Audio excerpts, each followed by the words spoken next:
Hey guys, तो चलिए शुरू करते हैं आज की क्लास। और हम डिस्कस कर रहे हैं केमिस्ट्री के 1000 क्वेश्चन सीरीज़ का पार्ट 4 वीडियो।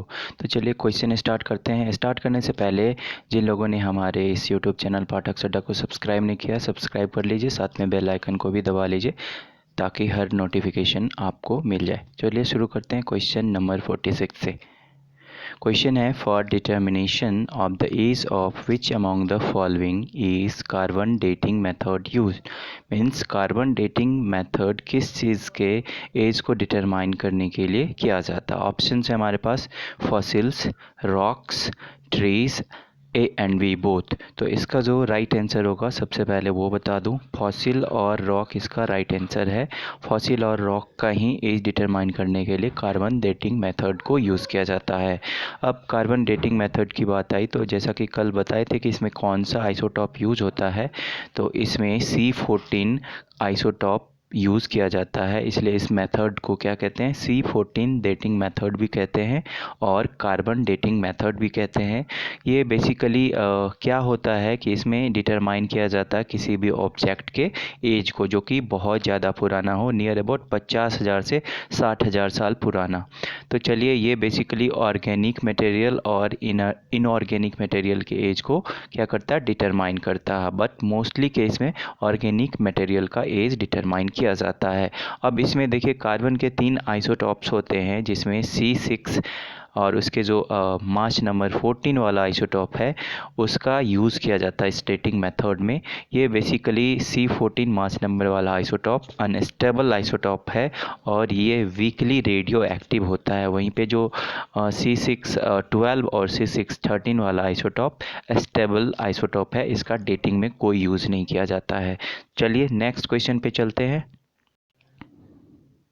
अगला क्वेश्चन है, who discovered the atom bomb. Atom bomb का आविष्कार किसने किया था। ऑप्शन है हमारे पास madam Curie, Pierre Curie, Otto Hahn and Albert Einstein. ठीक है, अब इसका जो राइट आंसर होगा, इसका राइट आंसर होगा ओटो हैन। अब ओटो हैन के बारे में जानते हैं, ये एक जर्मनी के केमिस्ट हैं और 1944 में इन्होंने न्यूक्लियर फिजन का डिस्कवरी किया था, जिस पे बेस्ड है किसका वर्क, और एटम बम उसी न्यूक्लियर फिजन पे बेस्ड है और इसलिए इनको फादर ऑफ न्यूक्लियर केमिस्ट्री भी कहा जाता है। ओटो हैन को फादर ऑफ न्यूक्लियर केमिस्ट्री भी कहा जाता है और इन्होंने ही एटम बम का डिस्कवरी किया था। ठीक है, अब देखिए नेक्स्ट ऑप्शन है हमारे पास है मैडम क्यूरी। इनके बारे में जान लेते हैं कि मैडम क्यूरी एक ऐसी महिला है जिनको पूरे वर्ल्ड में जिनको सबसे पहले फर्स्ट वुमेन है जिनको नोबेल प्राइज़ मिला था 1903 में, परहैप्स। हाँ, 1903 में इनको नोबेल प्राइज़ मिला था फिजिक्स के क्षेत्र में। देन आपको 1911 में इनको केमिस्ट्री के लिए नोबेल प्राइज़ मिला था। 1903 में इनके हस्बैंड के साथ इनको नोबेल प्राइज़ प्रोवाइड किया गया था और इनके हस्बैंड का क्या नाम है, पायरी क्यूरी, जो कि फ्रेंच के केमिस्ट थे। अब देखिए, अब नोबेल प्राइज़ ये हो गया। अब मैडम क्यूरी के बारे में एक पॉइंट और जानते हैं कि मैडम क्यूरी वर्ल्ड की पहली ऐसी महिला है या कोई भी ह्यूमन बीइंग है जिनको 2 बार नोबेल प्राइज़ मिला। ठीक है, नेक्स्ट आता है, इनके फैमिली में लगभग 5 मेंबर को मतलब 5 नोबेल प्राइज़ मिला है। एक में तो 2 नोबेल प्राइज़ इनके नाम से है, एक इनके हस्बैंड के नाम से है, देन इसके डॉटर को और इनके सन इन लॉ को भी नोबेल प्राइज़ मिला है। ठीक है, अब अगला क्वेश्चन पायरी क्यूरी हो गया। नेक्स्ट क्वेश्चन पे चलते हैं। मिल्क इज़ अ, ऑप्शन है हमारे पास सॉल्यूशन, इमल्सन, मिक्सचर, सस्पेंशन। जैसा कि हम कल डिस्कस किए थे कि मिल्क एक इमल्सन है। इमल्सन क्या होता है कि लिक्विड इन लिक्विड, जब 2 लिक्विड पास में मिला होता है बट पूरी तरह से कम्प्लीटली मिक्स नहीं होता है, तो उस चीज़ को क्या कहते हैं, हम इमल्सन कहते हैं। अब एक एग्जांपल के लिए एक इमल्सन का एग्जांपल ले लेते हैं, ऑयल और वाटर का मिक्सचर। पानी और तेल को मिलाते हैं तो कभी मिक्स नहीं होता और पानी उस पर फ्लोट करता रहता है, तो ये किसका एग्जांपल है, इमल्सन का एग्जांपल है। ठीक उसी प्रकार मिल्क भी एक इमल्सन है जिसमें किसका किसका मिक्सचर होता है, फैट, वाटर और मिल्क का मिक्सचर होता है। ठीक है, नेक्स्ट क्वेश्चन पे चलते हैं। अगला जो हमारे पास क्वेश्चन है, cloud is a colloidal dispersion of, option है हमारे पास air in a dispersion medium of water, fog in a dispersion medium of water, mist in a dispersion medium of air, water drops in dispersion medium of air. अब इसका जो right answer होगा ये water drops in a dispersion medium of air, इस पे काम करता है। क्या होता है? वाटर इन एयर, क्लाउड जो है वाटर इन एयर का कोलाइडल डिस्पर्सन है। और अगले क्वेश्चन पे चलते हैं। अगला जो हमारा क्वेश्चन है, which of the following element is non radioactive. Option है हमारे पास uranium, thorium, plutonium and zirconium.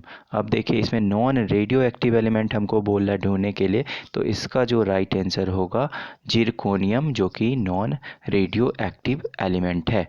इसका राइट आंसर 4 है। अब नेक्स्ट जो इसमें जो रेस्ट ऑप्शंस हैं, जिरकोनियम के बारे में थोड़ा सा जानते हैं। जिरकोनियम को का जो सिंबल होता है जेडार से इसको रिप्रेजेंट किया जाता है। एटॉमिक नंबर इसका 40 होता है और इसका यूजेस किस चीज़ में होता है? एलॉइंग एजेंट के रूप में इसका यूज़ किया जाता है।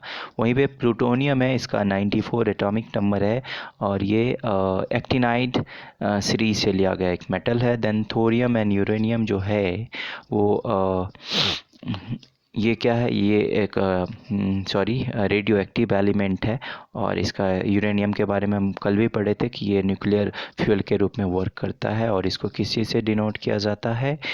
यू से, और देन थोरियम को टीएच से। यू का जो एटॉमिक नंबर यूरेनियम का 92 होता है। देन अगले क्वेश्चन पे चलते हैं। अगला जो हमारे पास क्वेश्चन है, which of the following is radioactive. Option है हमारे पास caesium, platinum, strontium and thorium. इसमें रेडियो एक्टिव एलिमेंट जो है थोरियम है। देन नेक्स्ट जो जितने भी सीजियम, प्लेटिनम एंड स्ट्रॉन्सियम हैं, ये सारे के सारे नॉन रेडियो एक्टिव एलिमेंट हैं। अब थोरियम के बारे में थोड़ा सा जानते हैं। ये naturally occurring radio active element है और इसका सिंबल क्या होता है? TH से इसको डिनोट किया जाता है और एटॉमिक नंबर इसका 90 होता है और इसको 1828 के आसपास इसका डिस्कवरी हुआ था। किनके द्वारा इसको डिस्कवर किया गया था? एक मॉर्टन थ्रेन एस मार्क नाम के साइंटिस्ट थे जिन्होंने इसका क्या किया था? डिस्कवरी किया था। देन नेक्स्ट क्वेश्चन पे चलते हैं। अगला जो हमारे पास क्वेश्चन है, which of the following is used in making smoke bombs. Option है हमारे पास सल्फर, फास्फोरस, हाइड्रोजन, कार्बन। अब इसमें कार्बन का यूज़ किया जाता है, ठीक है। अब ये फॉग बेसिकली होता क्या है? तो फॉग एक फायर वर्क टाइप होता है, धुआं धुआं सा देखते होंगे, एक आर्टिफिशियल टाइप का होता है, उसको फॉग बोलते हैं। और बेसिकली लोग इसको किस चीज़ के लिए यूज़ करते हैं? तो एयर सॉफ्ट गेम्स के लिए या सेल्फ डिफेंस के लिए। कभी कभी देखते हैं पुलिस लोग जो छोड़ता है धुआं जैसा माहौल हो जाता है, तो वो इसके लिए यूज़ किया जाता है। और इसका जो डिस्कवरी हुआ था, इसकी खोज की थी 1848 में इसको बनाया गया था और इसके साइंटिस्ट कौन थे? रॉबर्ट येल, ठीक है। इसमें कार्बन का यूज़ किया जाता है। अब अगले क्वेश्चन पे चलते हैं। अगला जो हमारे पास क्वेश्चन है, radioactive disintegration of uranium ultimately results in formation of। Option है हमारे पास radium, thorium, polonium and lead. तो इसका जो राइट आंसर होगा, आप कल भी पढ़े थे कि देखिए यूरेनियम है। अब U92 और 238 इसका मास नंबर होता है। इस पे जब इसका हम क्या करेंगे? डिसइंटीग्रेशन करेंगे। डिसइंटीग्रेशन करने के लिए क्या होगा? इस पे हम 7 अल्फ़ा पार्टिकल से उसका बम्बार्डमेंट कराएंगे। देन इस पे 4 बीटा पार्टिकल को भी स्कैटरिंग करेंगे। तो इसका जो एलिमेंट बनेगा, क्या बनेगा? पीबी को किस चीज़ का सिंबल है? तो लेड का सिंबल है। तो इसका राइट आंसर क्या होगा? लेड होगा। नेक्स्ट क्वेश्चन पे चलते हैं। अगला जो हमारे पास क्वेश्चन है, the fundamental particles present in the nucleus of an atom are. अब देखिए एटम जो है बेसिकली 3 फंडामेंटल पार्टिकल से मिलकर बना होता है, एक इलेक्ट्रॉन, दूसरा प्रोटॉन एंड तीसरा न्यूट्रॉन।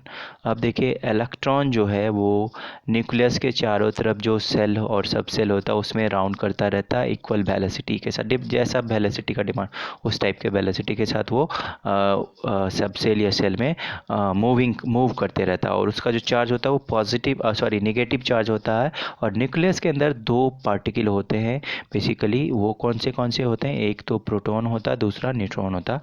प्रोटॉन और इलेक्ट्रॉन का जो चार्ज होता है वो अपोजिट होता है, बट उसका जो मास होता है दोनों का सेम होता है। तो प्रोटॉन पॉजिटिवली चार्ज पार्टिकल है, वाइल न्यूट्रॉन जो है वो चार्जलेस होता है, और ये दोनों न्यूक्लियस के अंदर पाया जाता है। इसलिए इस दोनों पार्टिकल को हम क्या कह सकते हैं, तो न्यूक्लियॉन्स भी कहते हैं। तो हमारे पास क्वेश्चन क्या पूछा कि the fundamental particles present in the nucleus of atom is, तो न्यूक्लियस के अंदर प्रोटॉन और न्यूट्रॉन पाया जाता है। अब देखिए इससे रिलेटेड एक और क्वेश्चन हो सकता है कि न्यूट्रॉन का डिस्कवरी कौन किया था या प्रोटॉन का डिस्कवरी कौन किया था। तो इसको याद करने के लिए एक ट्रिक है, ईट पर नाच। ईट फॉर ई फॉर इलेक्ट्रॉन, तो टी आता है ईट, टी फॉर थॉमसन, इलेक्ट्रॉन का डिस्कवरी थॉमसन किया था। पर P for proton and R for Rutherford, proton का डिस्कवरी रदरफोर्ड किया था। एंड नाच for N for neutron and C for Chadwick. चलिए अगले क्वेश्चन पे चलते हैं। अगला जो हमारा क्वेश्चन है 55 नंबर क्वेश्चन, और इसमें है isobars are lines joining places having equal number of rainfall, pressure, population, height above sea level. इसका जो राइट आंसर होगा, isobars are line joining places having equal number of pressure. देखिए horizontal distribution of pressure is shown by isobar होता है, ठीक है, इसलिए इसका राइट आंसर प्रेशर होगा। अगले क्वेश्चन पे चलते हैं। अगला जो हमारा क्वेश्चन है क्या है, milk of magnesia is a suspension of, option है हमारे पास magnesium sulphate, magnesium carbonate, magnesium hydroxide and magnesium chloride. तो मिल्क ऑफ मैग्नीशिया ये मिल्की अपीयरेंस होता है इसका, और ये बेसिकली मैग्नीशियम हाइड्रोक्साइड के सस्पेंशन में होता है। तो इसका यूज़ किस चीज़ के लिए किया जाता है मिल्क ऑफ मैग्नीशिया का, तो uses in the treatment of constipation या इनडाइजेशन जिसको है, वो भी इसका यूज़ करते हैं। और इसका जब एक्सेस यूज होता है तो वो किसी भी व्यक्ति को डायरिया हो सकता है, ठीक है। अब अगले क्वेश्चन पे चलते हैं। अगला क्वेश्चन है हमारे पास, the long range potential of nuclear energy in India depends on its reserves of, option से हमारे पास थोरियम, यूरेनियम, ये दोनों क्या है रेडियो एक्टिव एलिमेंट हैं, देन प्लूटोनियम, देन रेडियम। ठीक, रेडियम भी एक रेडियो एक्टिव एलिमेंट है, और इसका डिस्कवरी किसने किया था, तो पायरी क्यूरी और मैडम क्यूरी दोनों मिलके किए थे, ठीक है।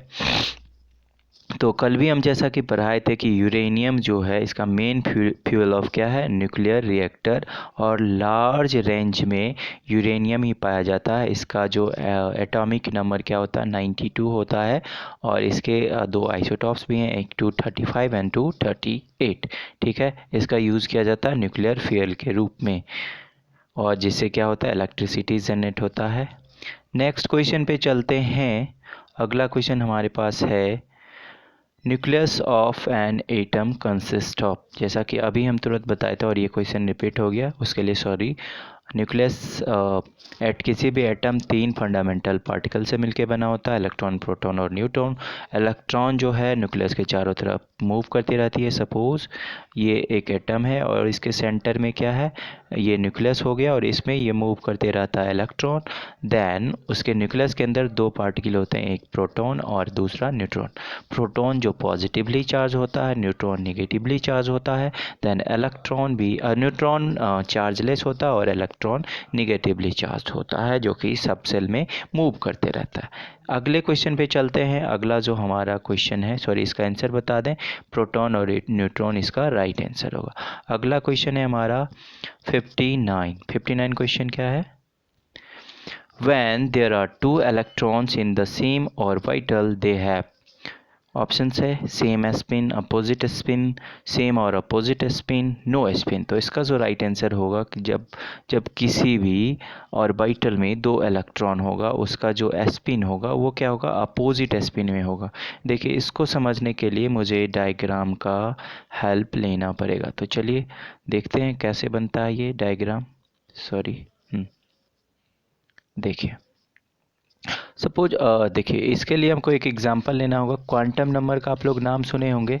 तो quantum number Pauli exclusive exclusion principle में बताया गया था कि कोई भी दो एटम जो है उसका चारों क्वांटम नंबर सेम सेम नहीं होगा।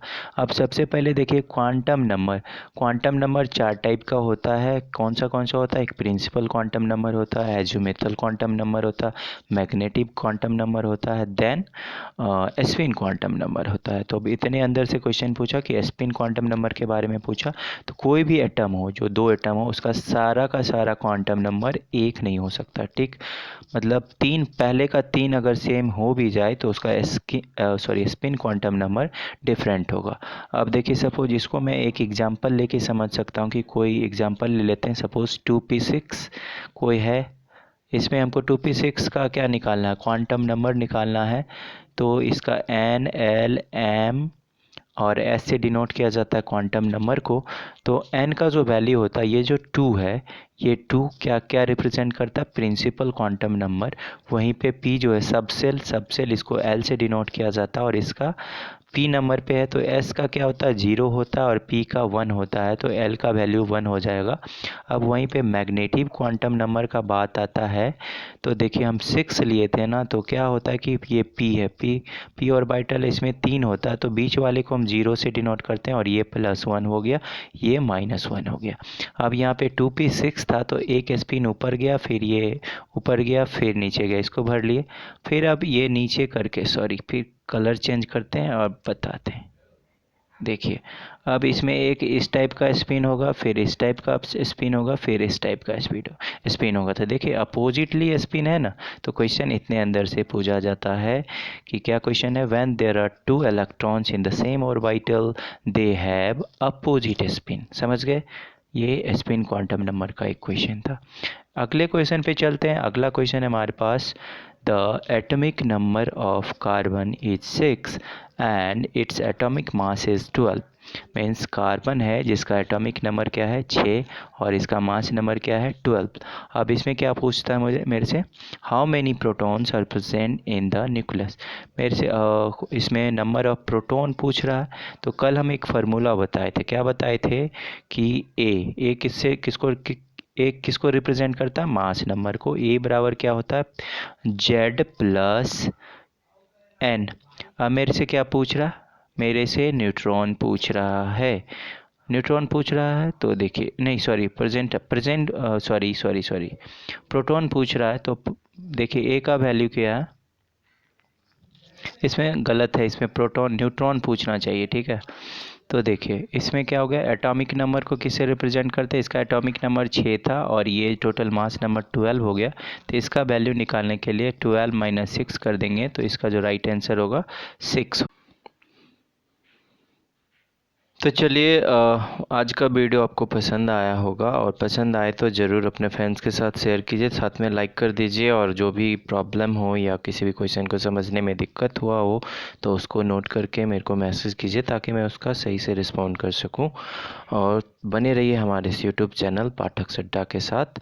तब तक के लिए धन्यवाद। और ये जितने भी सारे टॉपिक्स देख रहे हैं आप, इन सभी टॉपिक्स जो कि एग्ज़ाम पॉइंट्स ऑफ व्यू से काफ़ी इम्पोर्टेंट है, उन सभी टॉपिक्स का मैं इसी क्वेश्चन सीरीज़ में डिस्कस करूँगा, ताकि आपके एग्ज़ाम में एक भी क्वेश्चन स्किप ना हो।